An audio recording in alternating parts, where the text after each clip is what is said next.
Hi everyone, it's me again, the money guy from Stewardship. No, I'm not really the money guy. We'll talk about that in a minute.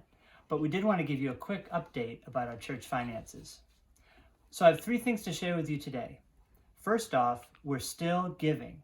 In spite of everything that's been going on, our giving has been flat year over year, which means that year to date 2020 is about the same as year to date 2019.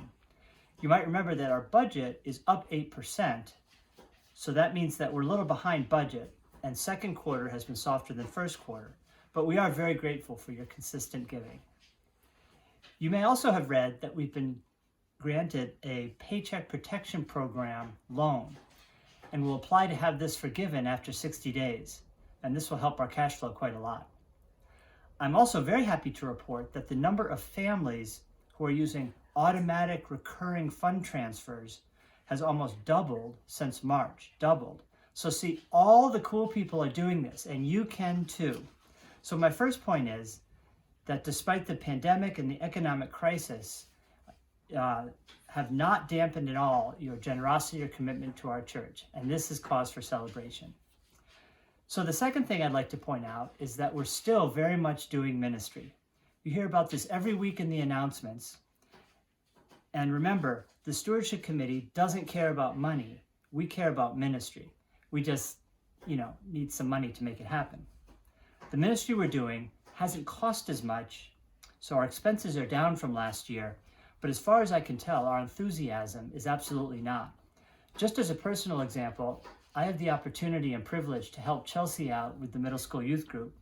And it's great to see almost 50 middle school students on Zoom every Wednesday nights.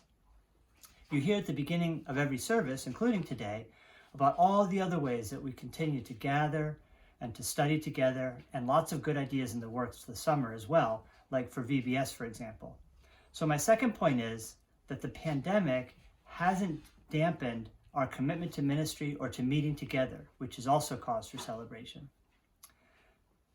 The final point that I have today is that our expenses are about to increase very soon, which is actually good news because it's due to Jeremy McKean joining our church family as senior pastor. Now, we know that some of us are really struggling financially.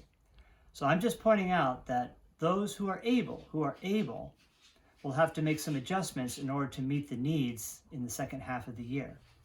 We're also in the process of doing some contingency planning to ensure that we have the cash on hand that we need.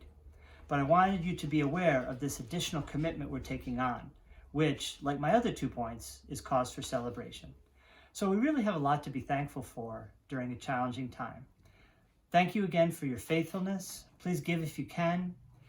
Please use recurring fund transfers if you're able, and feel free to reach out to us if you have any questions. Thanks a lot.